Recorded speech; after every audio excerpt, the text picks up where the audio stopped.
Olá, estamos iniciando o programa Realidades, Direitos Humanos e Cidadania, o seu espaço privilegiado de críticas, debates sobre grandes temas sociais. Hoje a gente conversa sobre cinema e direitos humanos.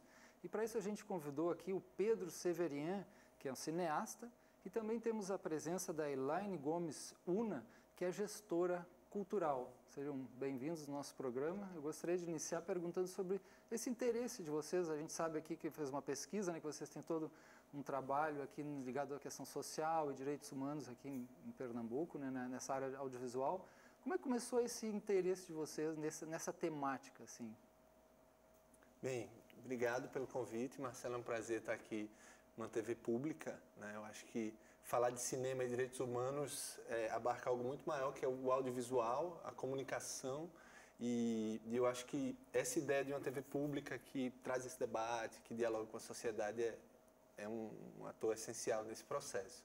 Eu comecei a fazer cinema movido por essa vontade de entrar em outros mundos, né? Muito pela essa coisa do sonho que pode ser criado com arte cinematográfica e tal. E ao longo da minha formação eu fui percebendo que o cinema ele é também um produtor de mundos que podem se materializar no real também. É uma forma da gente projetar mundos possíveis, mundos que queremos, da gente confrontar certas realidades que a gente enfrenta na vida cotidiana, no contexto social. Então, a partir daí, eu comecei a pesquisar como eu poderia me engajar, né, nesse tipo de produção que tem uma trajetória histórica, né, o cinema militante, o cinema político, o cinema que não se apazigua diante dos problemas sociais. E aí eu tive acho que um encontro com um movimento social que começou a se formar aqui nos últimos anos, que é o movimento Ocupa Estelita. Né? E é um movimento que se utiliza tanto desse processo mais tradicional de mobilização de rua, né, da formação de assembleias, da intervenção no campo institucional, quanto também no campo midiático. E aí eu participei da produção de uma série de filmes que discutiam uma cidade mais democrática, o direito à cidade, a forma de planejar uma cidade mais participativamente. E eu acho que isso foi uma experiência que me transformou muito também, porque nesse processo de construir essas narrativas você está também se dando conta do seu lugar no mundo, de como é que você se relaciona, né, com esses diversos atores, com essas subjetividades, com esses sujeitos políticos que estão, né, de forma diferente, claro, mas resistindo perante um sistema muitas vezes excludente, né? A gente vai conversar mais assim, sobre esses temas, né, do Ocupa Estelita, do trabalho daqui dos nossos convidados. A gente tem a presença aqui da Elaine, né, Gomes Una, que ela tem um trabalho importante nível comunitário, né, ali em Olinda, envolvendo esses aspectos sociais, audiovisual e cinema, né, Elaine? Isso, endosso as palavras do companheiro Pedro e agradecer, né, por esse espaço de trazer essa experiência nossa da comunidade do Amaro Branco em Olinda, com o audiovisual, com a comunicação, né, nessa perspectiva de desenvolvimento a partir das nossas potencialidades. E é isso que a gente vem fazendo na Casa Coletivo e na plataforma de comunicação Amaro Branco, né, que foi essa ideia do audiovisual, da comunicação enquanto ferramenta, né, para potencializar o que a gente já tem na nossa comunidade, que é uma comunidade histórica, né, que está dentro do sítio histórico, do perímetro do sítio histórico tombado de Olinda, mas que por ser uma comunidade periférica de perfil social caracterizado como favela, a gente não é visto com essa potencialidade. Então a gente tem utilizado a comunicação e o audiovisual para se mostrar para o mundo e se mostrar a nossa maneira, né? Aproveitando essa nossa potencialidade cultural, os nossos arranjos sociais. E aí, nessa perspectiva, a gente também tem engajado algumas lutas dentro da cidade de Olinda, como tem sido, né, está sendo o Ocupe-se em Olinda, que a gente também está fazendo parte. E a gente tem tido esse trabalho dentro da comunidade, muito numa perspectiva da juventude negra mesmo, desse espaço de fala, né, dessa comunicação que abre portas para que a gente fale da nossa maneira, da nossa realidade, e que também esteja dentro desse aspecto de conhecer outros mundos e de ser possível estar em outros mundos através do audiovisual. E essa é a ideia da plataforma, porque ela une várias configurações audiovisual, de inserção cultural. Como é que é essa ideia de plataforma? Isso. Você fez uma plataforma Amaro Branco. Isso. Comunicação. Né? Isso. A plataforma, ela nasceu há alguns anos, né, há mais ou menos 4 anos, com essa perspectiva de atuar, de estar presente em vários espaços, em várias plataformas de comunicação, como, por exemplo, através de uma TV, né, comunitária, a projeção, através de cineclube, através de rádio, né, de rádio comunitária, através dos espaços online, né, como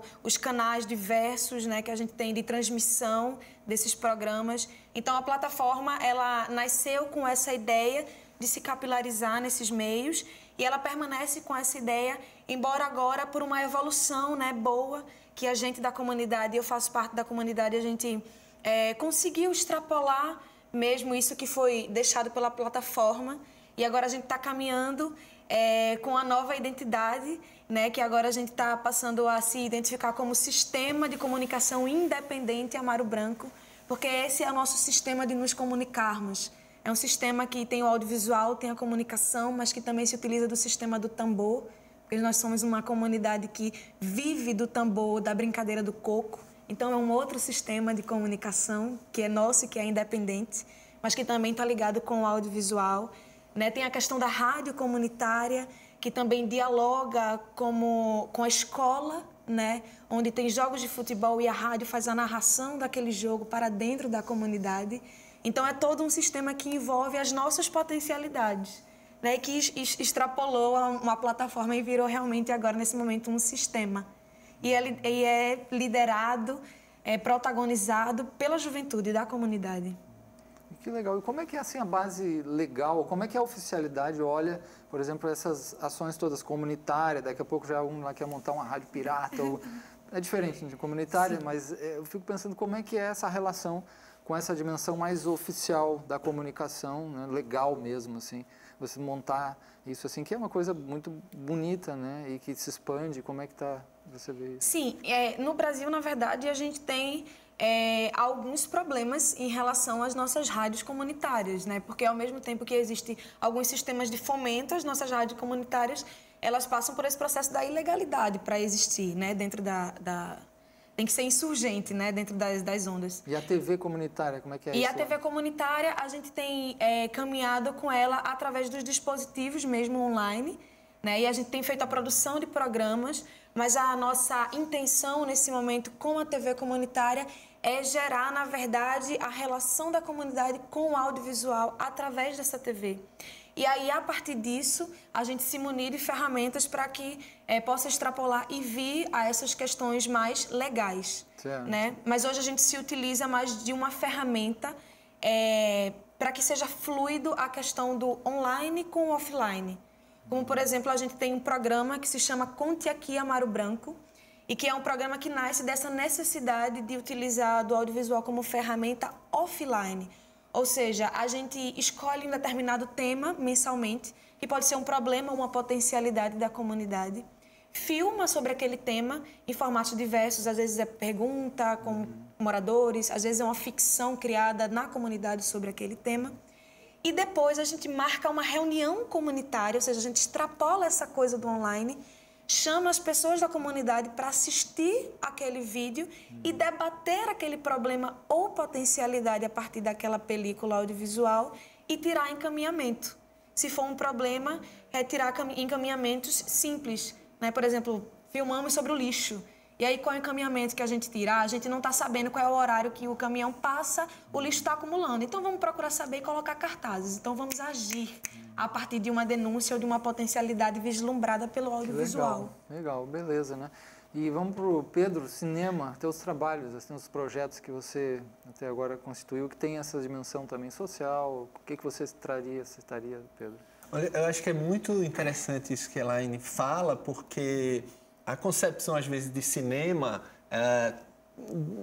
desse debate mais midiático e tal, está conectada a um certo glamour, a um certo histórico, né, de um sistema muito do mundo do entretenimento e tal. Mas eu acho que o cinema ele é muito mais amplo do que isso, né? O cinema não é só fazer filmes, o cinema também é produzir telas. Produzir telas de visibilidade também para esses sujeitos políticos que historicamente foram excluídos de muitas das telas hegemônicas, né, da grande mídia e tal. Então, eu acho que essa ideia presencial, né, de pegar a produção audiovisual e colocar ela, não é fazer só de dentro da comunidade para fora, é de fazer de dentro da comunidade para dentro também, né? E aí eu conecto isso um pouco com a experiência que a gente tem tido nas ocupações, né, como instrumento de luta e de emancipação social nos últimos tempos. A gente participou em Olinda da ocupação do Cine Olinda, que é uma sala histórica, né, uma sala do início do século passado, que está fechada há décadas, né, por descaso, né, total, né, do poder público. E a sociedade, então, a comunidade se organiza, cria uma potência, entende que quer aquele lugar, quer usar aquele espaço como espaço de produção social e cultural e ocupa e entra e passa a gerir esse lugar de forma autônoma. Isso foi uma experiência que aconteceu durante 3 meses, no final do ano passado, que foi incrível. Porque aí a gente estava falando de cinema. E só que falando de cinema, não nos moldes do cinema, só do cinema comercial ou de uma sala de cinema pública no sentido mais de uma sala de arte. A gente estava falando de uma sala de cinema com um potencial de ser público e popular.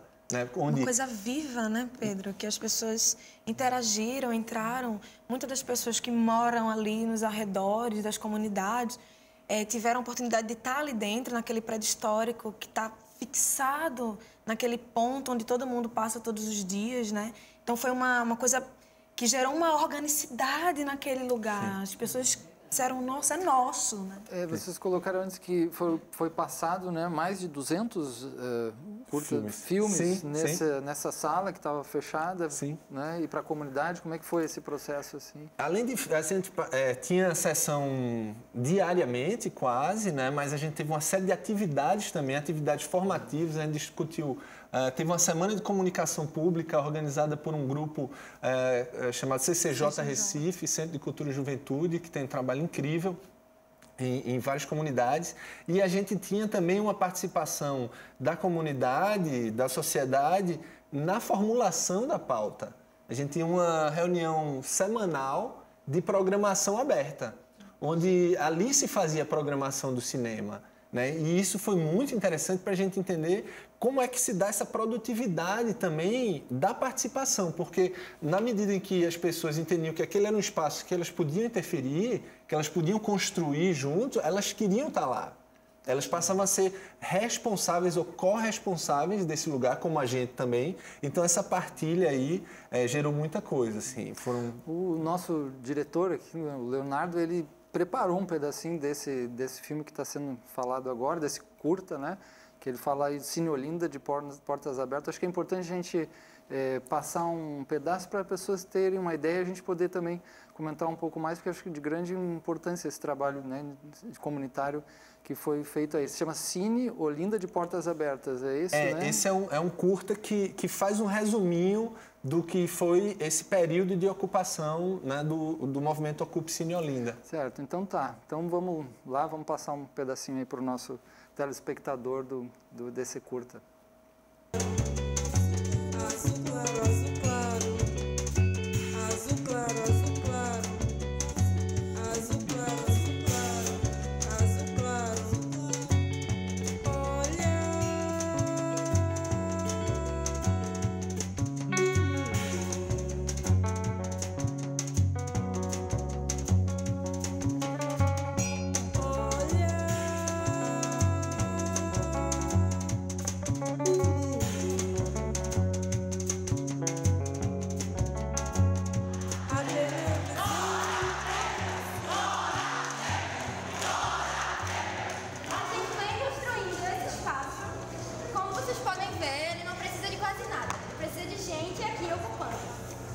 Vem construindo uma programação, vem limpando.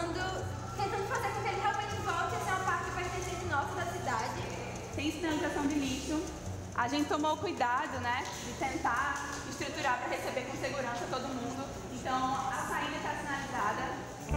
A televisão é azul da janela daquele prédio lá distante. O céu, o mar, tudo é azul. Tinha um povo lá, né? Bastante gente, né? E continua funcionando, atividades, como é que é essa ideia do cinema? Então, no final do ano passado, a gente estava em negociação com o poder público, tanto a prefeitura quanto o governo do estado, e foi uma negociação super difícil, até que meio que criaram uma situação jurídica lá para forçar a saída da ocupação, fizeram uma intervenção mesmo no espaço, fechando o espaço, né, uma ordem de despejo e tal. E aí a gente passou a manter a pressão agora, no sentido de que a gente está construindo essa nova potência para que o poder público ele se responsabilize pelo lugar, né? E agora está caminhando um pouco mais, eu acho que a gente conseguiu, com essa visibilidade, né, pressionar o poder público para isso, mas a gente entendendo que o movimento ele é autônomo também. Ele não está pautado só pelo que o poder público vai fazer. Se a gente entender, né, que as coisas não estão andando, aquele espaço está demorando demais para ser reaberto, a gente está dando uma espécie de tempo, de prazo, para que sejam resolvidas questões pontuais ali, como foi citado, de segurança, saída de emergência e tal, que a gente acha que isso pode ser feito de maneira pontual, e a gente sabe que pode, porque a gente entrou, a gente viu, a gente viveu ali, e que se isso não acontecer, a gente vai e ocupa de novo. Né? E no contexto pernambucano, vocês têm que autores que você citaria, cineastas ou trabalhos que têm uma pegada assim dessa questão mais dos direitos humanos, ou Pernambuco, como é que vocês veem esse quadro em Pernambuco? Olha, eu acho que tem todo um movimento cinematográfico em Pernambuco, né, nos últimos anos, que tem uma potência política muito grande, né? Ou seja, são filmes que querem discutir a sociedade, que querem discutir a organização das relações de poder, né? Então, sei lá, eu tenho um cineasta que eu acho que é um cara que põe muito dedo nisso, que é o Marcelo Pedroso. Ele já fez uma série de filmes que fala sobre a questão, por exemplo, da própria relação com as imagens, porque na relação que a gente estabelece hoje no mundo ultramediatizado, né, onde o próprio indivíduo ele passa a ser produtor da sua própria mídia e tal, tem um processo ali de elaboração nas relações de poder e que tem um filme dele muito interessante nesse sentido, chamado Pacifique. Então, ele está falando na perspectiva da nossa vida, como a gente se relaciona com a realidade a partir do uso das imagens que a gente mesmo produz. É um filme muito interessante. Ele agora, por exemplo, está produzindo um outro filme sobre o batalhão de choque da Polícia Militar, se chama Choque, né, que é um conhecido, né, um conhecido de todos os movimentos sociais, porque é o braço armado, digamos assim, do Estado, né, que se utiliza da truculência, né, não atende às regras mínimas, muitas vezes, da relação social, né? Então, ele coloca o dedo nessas feridas. Né? Eu acho que tem um outro realizador que também é muito interessante nesse sentido, se chama Felipe Pérez Calheiros, fez um filme chamado A Cerca da Cana, que fala sobre a questão da Zona da Mata, né, e dessas pessoas que vivem, historicamente vivem numa terra que é de um engenho, de uma usina e tal, e que gradativamente vão sendo expulsas daquele lugar, né? E ele tem um olhar de construir essa relação junto com esses personagens, que é muito interessante. Legal, a gente vai ter que voltar a esses temas que são muito importantes, do que está sendo produzido em Pernambuco e no Brasil também, ligado a essa temática. Mas vamos fazer um pequeno intervalo, já voltamos logo.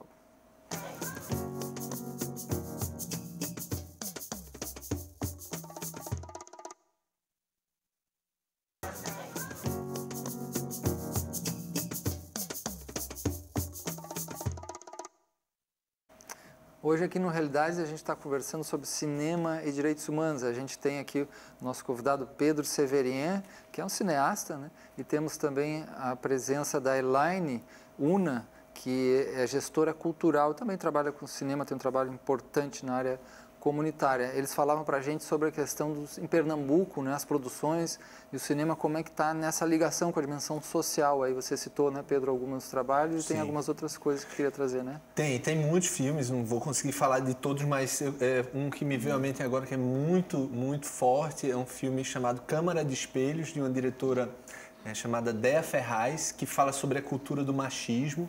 É um filme muito impactante. É um experimento que coloca um grupo de homens diante de imagens que circulam na internet e tal, e é meio que um laboratório de como esses homens reagem, assim, muita coisa vem à tona, é um filme muito forte. Ela agora está lançando um filme novo chamado Modos de Produção, também sobre a questão da resistência no campo, né, na zona da mata, dessa cultura da cana-de-açúcar, né, dos sindicatos, de como é que esses trabalhadores estão se organizando e tal. E aí eu me lembrei de um outro filme um pouco mais antigo, do início do que se chama Retomada do Cinema Brasileiro, mas feito aqui em Pernambuco, que se chama O Rap do Pequeno Príncipe contra as Almas Cebosas. É um filme de Paulo Caldas e Marcelo Luna, que fala de dois personagens que vivem ali no Alto Zé do Pinho. Um era um matador e outro um músico. E é como o caminho desses dois vai se traçando nessa relação super difícil, eu acho, de uma cidade, né, muito violenta, onde se produz, uma cidade que produz violência, né? Por essa dimensão também urbana, da forma como se dá o planejamento da cidade e da forma como se criam muros físicos e simbólicos. É o rap do Pequeno Príncipe contra as almas cebosas, que é uma gíria, né, aqui de Recife legal. E tal.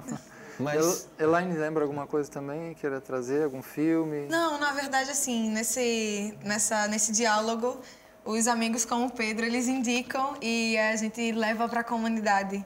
Ele falou aqui do filme da Déa Ferraz, o Câmara de Espelhos, e eu lembrei da experiência de passá-lo durante o Ocupe Cine Olinda, né, que foi uma experiência incrível a partir do debate gerado dessa perspectiva do que a Déa traz, né? Então, foi um momento ali onde tinham muitas mulheres de vivências diversas, né, pela prática do feminismo nas suas várias faces, do mulherismo, né, mulheres que talvez não tenham contato com essas ideologias, mas que ali, diante do que esse filme da Déa trouxe para a gente, gerou um debate incrível e que a gente pôde se olhar e perceber as perspectivas de quem eram essas mulheres. Certo. E aí, esses filmes todos que Pedro trouxe aqui para a gente, tem muito essa ligação de eles estarem dentro das comunidades ou dos espaços através de uma outra ferramenta que é muito importante junto ao audiovisual, que é o cineclubes, né?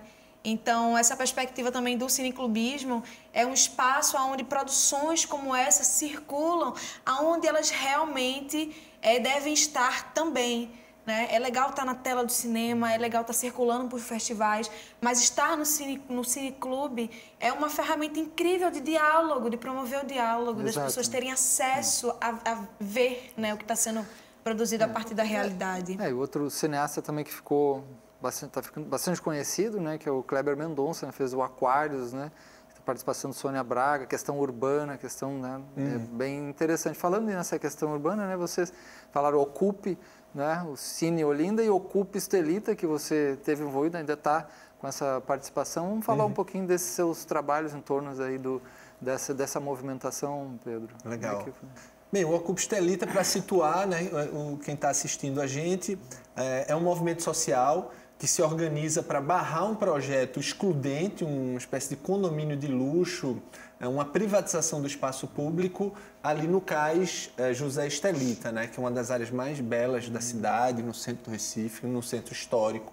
E aí, o projeto Novo Recife, que é para a construção de 13 torres de alto padrão lá, e para gente com muita grana, foi feito sem a participação social, né? É um projeto totalmente feito a portas fechadas, num conluio com o poder público.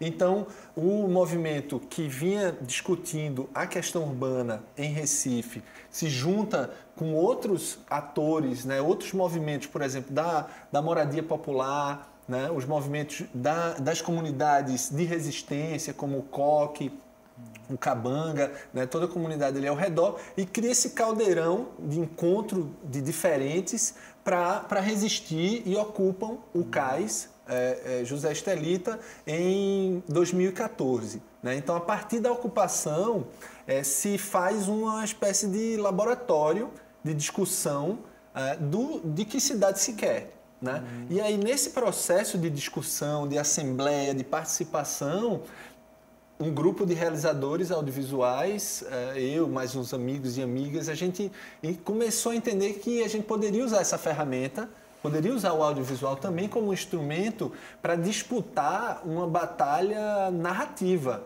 na verdade, porque a grande mídia estava totalmente associada ao capital imobiliário, né? Grandes grupos aqui, tem grupos, inclusive, de mídia que participam do projeto Novo Recife, então era uma batalha muito difícil de comunicação também. E a gente começou a fazer filmes que tentavam mostrar uma outra narrativa, qual era a legitimidade mesmo desse processo de discussão a partir da ocupação, né, que o que estava se discutindo era democracia no final. Né? Era que a sociedade participasse de decisões tão importantes como essa de um espaço histórico, um espaço de terra tão importante para a cidade. Aí a gente começou a fazer filmes meio que numa estratégia de intervenção mesmo. Era assim, a cada etapa a gente entendia o processo do movimento, da discussão política, da discussão institucional, da discussão jurídica, e a gente tentava fazer filmes que pudessem dar essa outra versão. Então foram vários curtas-metragens, né? Isso. E aí tem um que a gente trouxe aqui, que de novo a nossa produção, a nossa direção separou, né, um pedaço de um dos que são os filmes mais importantes desses curtas que Pedro está colocando agora, né, que fala dessa questão do Ocupa Estelita, que é o Recife Cidade Roubada. Então, vamos dar uma olhadinha nessa importante curta-metragem agora.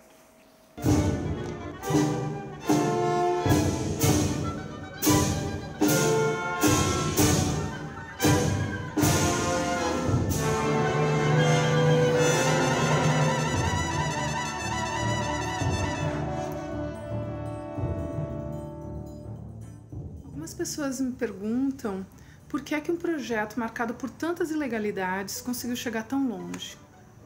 Não. Na verdade, é exatamente o oposto. A regra na cidade do Recife é que os projetos de grande impacto sejam aprovados de forma completamente ilegal. Se não fosse o movimento Ocupa Estelita, o projeto Novo Recife já estaria com as torres erguidas.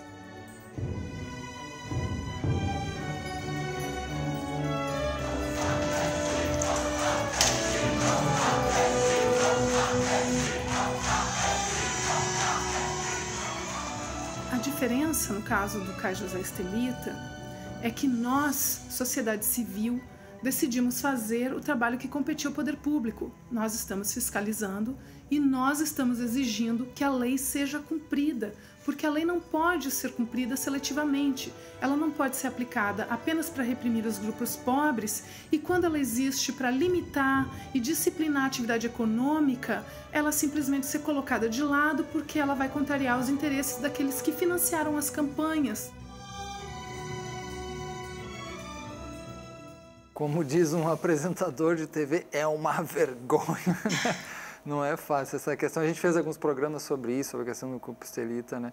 E que outros trabalhos foram feitos nessa direção, Pedro, assim, desses curtas, né? Olha, a gente fez, como eu disse, uma série de filmes, e cada um tinha filmes que eram nesse embate. Por exemplo, o Recife Cidade Roubada é um filme que queria sintetizar as informações. É um filme muito informativo, argumentativo, tentando mostrar os problemas daquele projeto, os problemas sociais e políticos para a cidade. Mas a gente fez filmes também que eram sobre que produção de saber é essa que acontece numa ocupação. Tem um curta chamado Vida Estelita, por exemplo, que é sobre essa juventude, né? E não só jovens, mas todo mundo que estava ali participando, e como é que eles estavam se organizando para produzir essa ação política. E é muito forte o que acontece nessas ocupações, né? acabou me colocando, né, em contato com vários movimentos, eu como parte também desses movimentos. Hoje eu estou fazendo um filme, um longa-metragem sobre as ocupações estudantis do ano passado contra a PEC do fim do mundo, né, que é o desmonte da educação pública, da saúde pública e tal, contra o golpe, né, também parlamentar que o Brasil sofreu.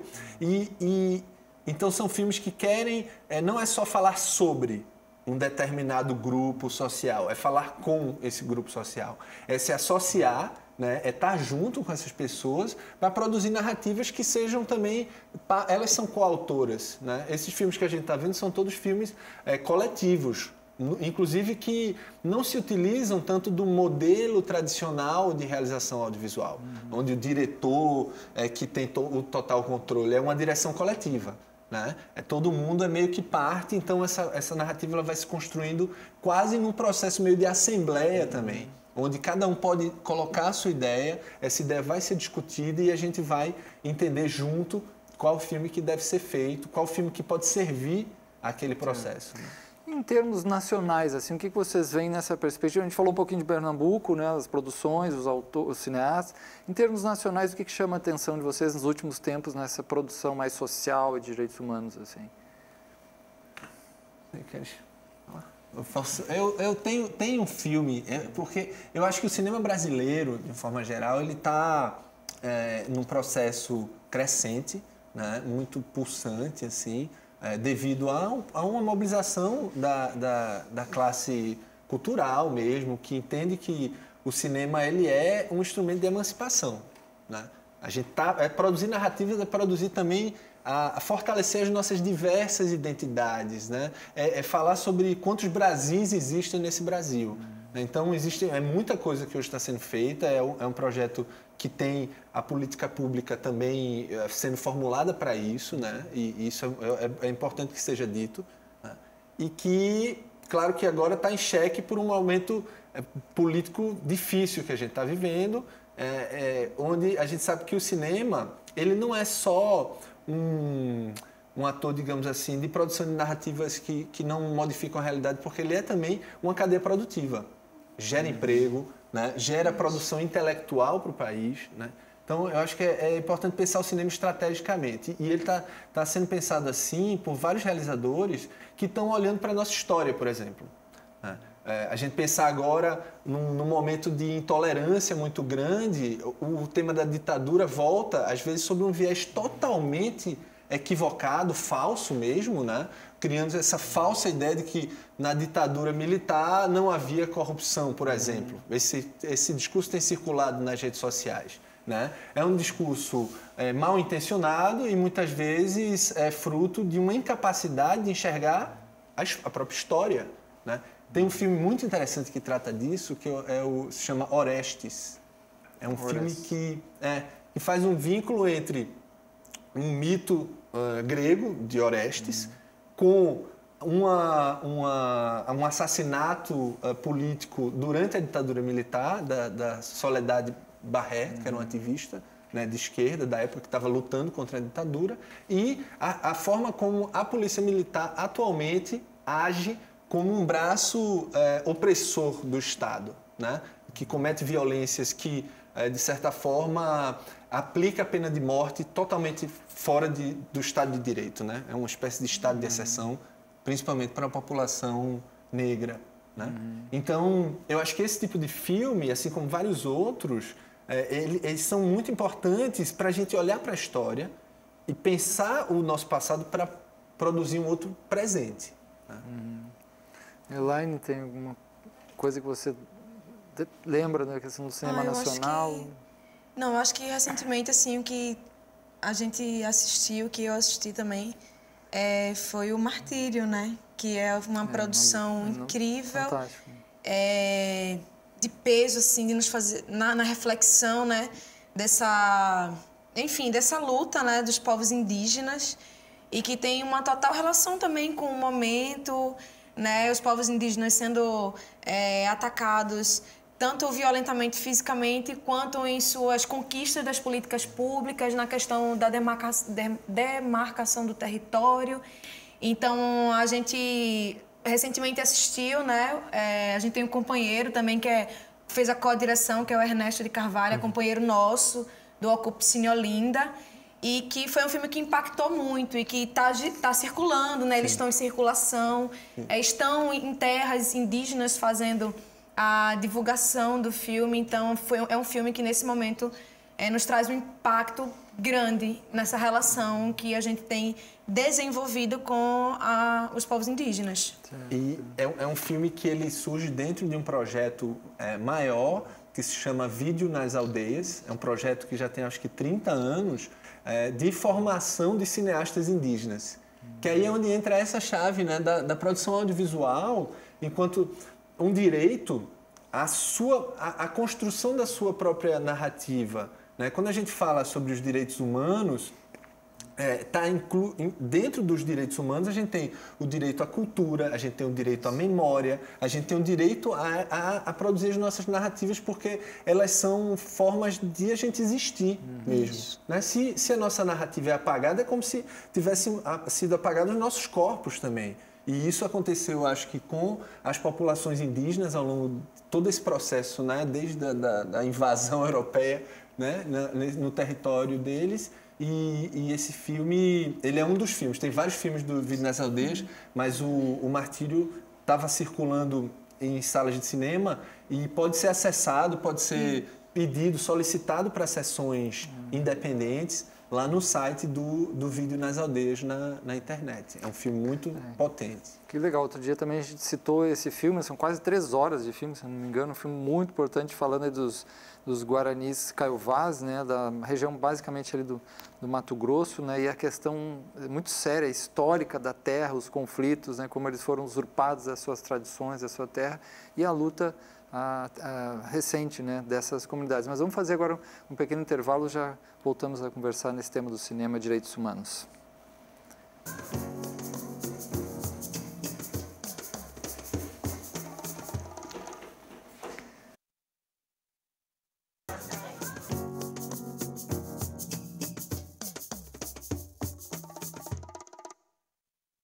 No programa de hoje a gente está conversando sobre o cinema e direitos humanos. Antes de passar a palavra aqui para os nossos convidados, a gente vai passar para os telespectadores o e-mail, o nosso contato do nosso programa para sugestões, críticas, né? Sugestões, por exemplo, de temáticas e pessoas nessa área que a gente possa trazer para cá. O e-mail é realidades.tvu@gmail.com. Repetindo então, realidades.tvu@gmail.com. Né? Pode mandar e-mail para a gente que a gente vai tentar responder aí, ver o que é possível fazer.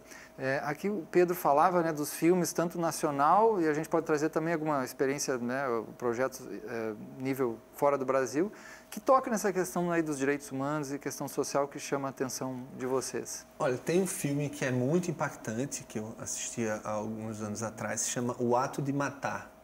É de um diretor chamado Joshua Oppenheimer, e fala de um genocídio que aconteceu na Indonésia, né, durante uma ditadura na década, acho que de 70, 80, e que foi totalmente invisibilizado, né, historicamente, dentro do próprio país, e ele consegue fazer uma reconstituição, né, desse momento histórico, conversando com os algozes, com os torturadores, com os assassinos que trabalhavam para o Estado nessa matança, que foi, acho que, mais de 1 milhão de pessoas foram assassinadas. Né? E é muito forte nessa dimensão que a gente estava falando antes, né, do quanto a memória, o direito à memória é importante enquanto um direito humano. Né? A gente não pode apagar esses mortos, porque senão a gente está apagando a nossa possibilidade de emancipação no agora. Né? A gente fala sobre direito à memória, muitas vezes até está presente em coisas que a gente nem pensa muito, como nome de avenida. Né? Quanto nome de avenida, nome de rua, de criminosos, né, de Estado estão aí no país inteiro, né? Gente que participou da ditadura e tal, ou em outras ditaduras, né? Ditaduras históricas, não só a ditadura militar. Então, eu acho que o cinema, quando ele faz isso, quando ele opera nesse lugar, ele está tentando fazer com que a gente possa modificar algo. E aí é onde eu acho que o cinema, como arte engajada, ele tem uma potência, né? Ele tem uma potência que não é só essa potência do panfleto, digamos assim, sabe? Não é só para lhe convencer de uma determinada vertente político-ideológica, mas é para provocar uma reflexão sobre a realidade. Não dá para pensar a realidade sem história, né? Então, eu acho que, inclusive, a história do presente, né? A gente está vendo hoje o quanto essa coisa meio das redes sociais, num fluxo contínuo de imagens, muito pouca coisa fica, né? É como se tudo fosse efêmero, como se nada permanecesse, né? Então, o que é que acontece quando você tem uma imagem de violência brutal como a da morte do jovem lá em Itambé, né, que estava num protesto, acho que era por moradia, um protesto totalmente legítimo, sem qualquer tipo de violência, e um policial vai lá e diz, ó, quem é que vai ser agora? E atira na perna dele e depois carregam ele, o corpo, sem qualquer pensamento sobre o que é humano ali, e esse rapaz, ele faleceu. Né? Qual a discussão, qual o tipo de relação que se estabelece com essas imagens? Você falou também da questão da ditadura, né? Um pouco do papel do cinema assim na ditadura, e também todas as artes, né, dos audiovisuais sofreram muito nesse período, né? Mas também trouxeram algumas resistências. Como é que vocês veem esse papel do cinema aí na época da ditadura? E depois também foram feitos alguns trabalhos, alguns filmes no Brasil relatando esse período, né? Trazendo a questão do Gabeira, né? Fernando Gabeira. Sim. E outras coisas muito importantes que trouxeram essa temática para esclarecer também para a população o que aconteceu nesse período também. Sim, sim. Pois é, porque quando a gente está... Claro que para uma ditadura, quando se estabelece em tese um estado de exceção, né? Onde você perde os seus direitos, você perde a sua liberdade e tal. Mas tem ditaduras que não são tão explícitas, né, como foi a ditadura militar aqui. Durante a ditadura militar aqui, houve uma resistência também audiovisual, um cinema militante que estava, por exemplo, Cabra Marcado para Morrer, um filme de Eduardo Coutinho. Um filme sobre o movimento camponês, né, sobre as ligas camponesas, sobre uma resistência que estava se formulando no campo. Esse filme foi confiscado, né? Ele teve uma intervenção da ditadura e ele só conseguiu terminar esse filme, acho que 20 anos depois, na década de 80 já. Né? E é um documento histórico muito forte, né? Então tinha essa verve, o cinema estava ali querendo produzir uma relação social, né, a partir desses atores aí, como, por exemplo, a luta no campo. Isso hoje, a gente pode dizer... ali era ditadura militar, é muito claro, né, o papel do Estado, porque os militares estão mais... A gente está vivendo um estado de exceção, muitos grupos já vivem um estado de exceção histórico, nunca saíram, né, a população negra, a população indígena, mas agora o que a gente precisa discutir, eu acho, é como a gente vai produzir imagens, como a gente vai fazer com que essas imagens elas promovam um debate, para a gente produzir uma outra forma de lidar com a narrativa que não seja essa do achatamento e da cultura do ódio. Você vê, por exemplo, a questão do filme Carandiru, né? Como ele foi marcante para o país, para essa discussão do sistema carcerário. As pessoas também não tinham ideia nem do que ocorreu, quanto o que é a dificuldade da vida. Então, vários cineastas trouxeram isso no país, né? Sim, sim. E, Elaine, vamos falar um pouquinho, então, sua visão comunitária, assim, do cinema e da comunidade. Esse poder de catarse mesmo através da imagem, né? É uma coisa que as estruturas de poder já têm noção há muito tempo, né? Que existe esse poder aí da linguagem, da comunicação, do audiovisual, né? E que a gente tem despertado nesse sentido, digamos assim, agora, né? De 20 anos para cá, mais ou menos, mas que essa relação já está aí pautada há um tempo, né? Recentemente a gente estava dentro do coletivo assistindo algumas produções para discutir e comunicação, para pensar a comunicação, e a gente estava vendo em alguns pequenos trechos de filmes, de um apanhado, o quanto a comunicação, historicamente, ela foi utilizada para favorecer essas situações de estados de exceção, né? E que a gente não tinha ideia e que a maioria da população ainda não tem ideia. A gente vive um momento agora em que a mídia, o poder midiático é grande, né? É influenciador, é deliberador de muitas coisas e que a maioria da população ainda não tem essa consciência. Então, por exemplo, transportando para uma experiência para fora do Brasil, como foi a questão do Holocausto. Eu não lembro agora o nome do documentário, mas é um documentário que fala muito sobre esse poder da comunicação, dessa relação entre os povos, né? Em que naquele momento só havia o rádio, né? A transmissão pelo rádio, e que as pessoas ligavam, os judeus ligavam, os alemães, desculpa, ligavam o rádio e tava a comunicação ali repetindo o tempo inteiro que os judeus estavam roubando os empregos, que os judeus eram maus, que os judeus eram isso. Então, imagina você no teu poder de comunicação, recebendo toda aquela informação o tempo inteiro. O que é que tu assimila como realidade? É aquilo ali. Então, a gente transpôs isso para o momento atual, essa coisa da efemeridade, da imagem, das redes sociais, da televisão fechada, né, no Brasil, dos grandes poderes, desses aglomerados televisivos, que está te jogando aquela informação o tempo inteiro e criando a tua realidade, né? Está criando em cima do que deveria ser a tua realidade.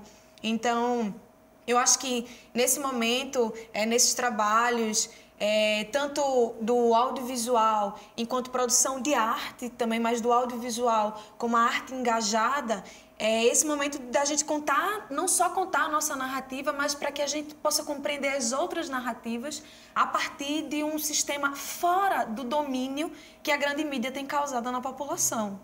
E nesse sentido, o que vocês têm de projetos futuros envolvendo essa dimensão social, Pedro? Bem, eu tô terminando agora esse documentário sobre as ocupações estudantis, né, que eu acho que foi um movimento muito potente, né, no Brasil inteiro, com os secundaristas, com a ocupação das universidades, e que muito rapidamente tentou se capturar aquela, né, na mídia, capturar o debate, dizer, sabe, tentar deslegitimar aquele movimento quando ele está vivo aí. Isso acho que é muito interessante, a gente perceber que não tem nenhum movimento de resistência que para. Nenhum movimento vai parar. Todos eles vão se reformulando e quando vem a intervenção ou o confronto de forma que eles não possam seguir, eles vão encontrar outros caminhos. E eu estou tentando, nesse filme, mapear, não esses caminhos para informar para onde é que a gente vai, não, mas para mostrar a potência desse processo, né? Do movimento estudantil que está também se reinventando, né? E aí eu tenho um outro filme também aí mais na linha da ficção, que se chama Fim de Semana no Paraíso Selvagem, mas que é um filme que pretende discutir essas estruturas de poder num ambiente político-eleitoral, também essa disputa de um poder que está, digamos assim, se distanciando da sociedade, né? A gente vê que hoje o sistema político-partidário no país está muito distante dos anseios sociais, é uma realidade,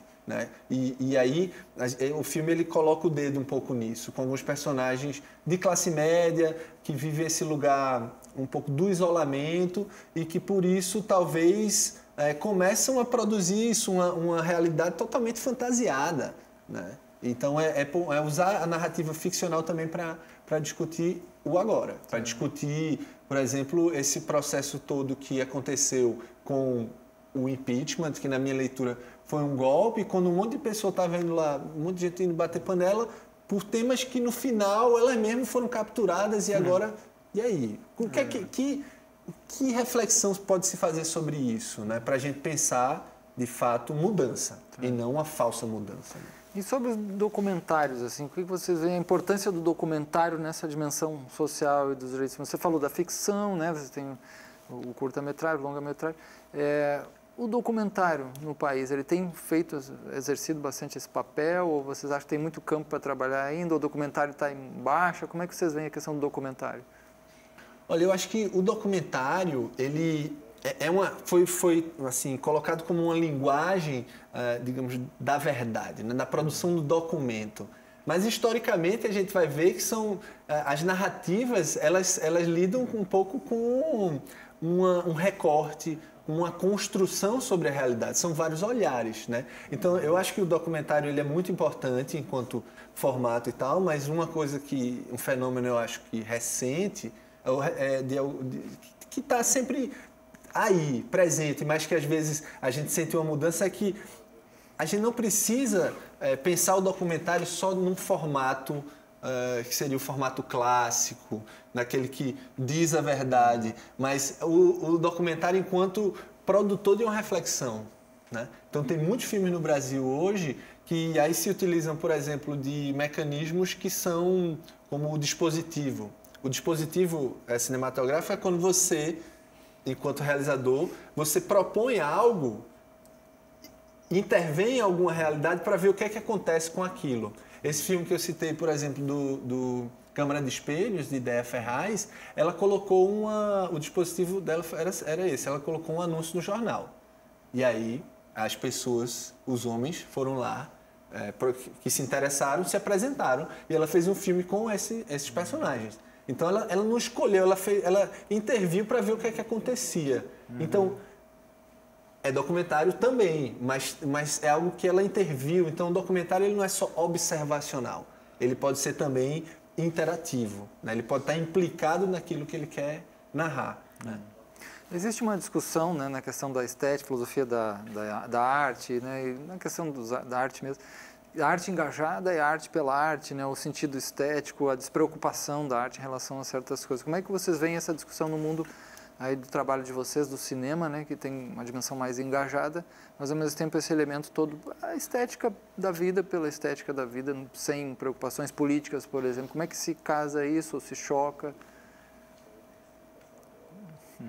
Quer falar isso? Eu só posso falar, na verdade, sim, a partir do meu lugar de fala, né, do nosso lugar de fala do coletivo. A gente não consegue conceber essa desassociação de arte pela arte ser uma coisa vazia de sentido profundo das relações humanas e sociais, né? Porque a gente vem de uma experiência que a gente costuma dizer que a gente vem das culturas populares, né?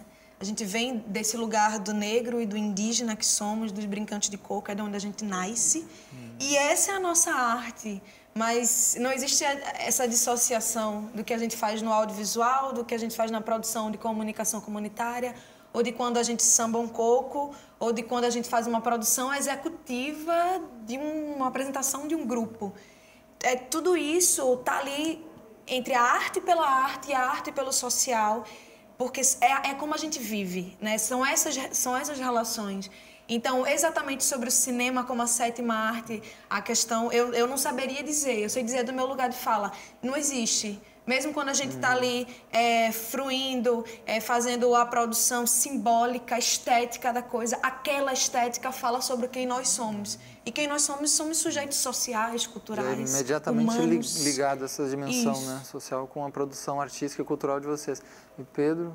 Eu também concordo totalmente com a Elaine. Assim, eu acho que não existe uma estética dissociada da sua posição no mundo, né, de como você se coloca diante da realidade, né? Então, toda arte, toda tomada de posição criativa, ela impacta na nossa subjetividade. Então, se impacta na nossa subjetividade, de alguma maneira você é responsável por esse processo. Não que eu vou controlar o que você sente a partir da minha perspectiva, não é isso.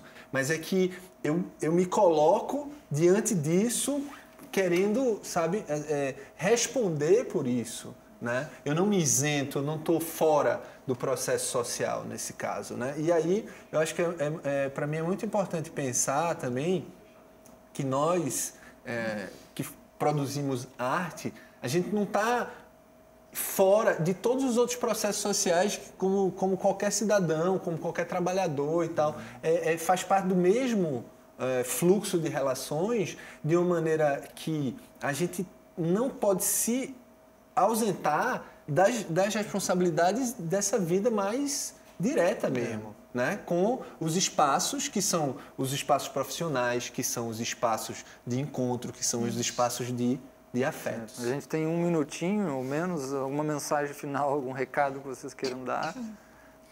Eu queria dizer que é importante a gente também, nesse nosso processo, no Amaro Branco, eu gostaria de dar nome mesmo à base que forma o coletivo, né, a Casa Coletivo, que são as companheiras e companheiros jovens negros, que é a Daiane Lima, o Alexandre Henrique, a Gabriele Conde, e dizer que nós estamos lá fomentando audiovisual agora durante um ano na Escola da Comunidade para aqueles jovens e fazer o convite para que vocês vão até o Amaro Branco, lá no Farol de Olinda, e venham conhecer a Casa Coletiva e a nossa realidade, o nosso fazer social, cultural com o audiovisual também.